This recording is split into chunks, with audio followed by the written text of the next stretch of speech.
had some sunshine today that helped melt our snow with those very warm temperatures.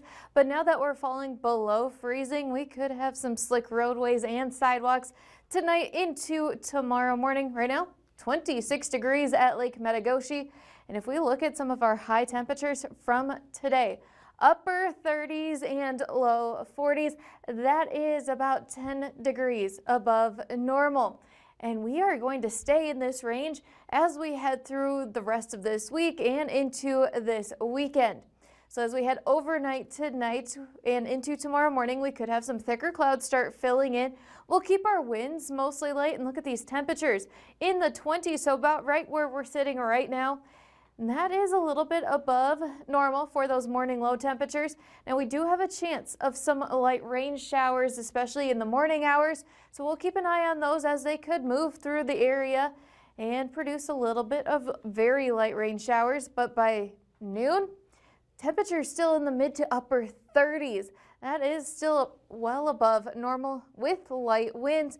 And by the afternoon, there are those low 40s making their return. It is going to be another decent day, even though we'll have some thicker cloud cover.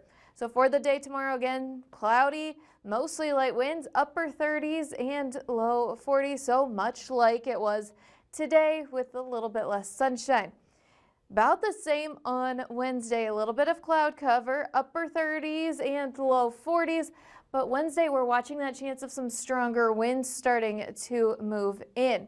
So as we start Wednesday morning, wind gusts about 15 to 20 miles an hour, picking up to about 30 miles an hour by the afternoon and evening, winding down as we head into Thursday morning and staying mostly quiet on Thursday. It is Friday that looks to be our windiest day this week.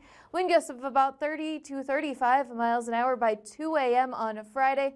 And those strong winds do stick around as we head through the day on Friday and into Friday evening. But I mentioned we'll keep those warmer temperatures around as we head through the end of this week. Look at that, remaining in the upper 30s to even the upper 40s. Again, at least 10, if not inching closer to that 20 degrees above normal mark. It's going to be a windy day again on Friday, with a chance of a few late rain showers on Saturday.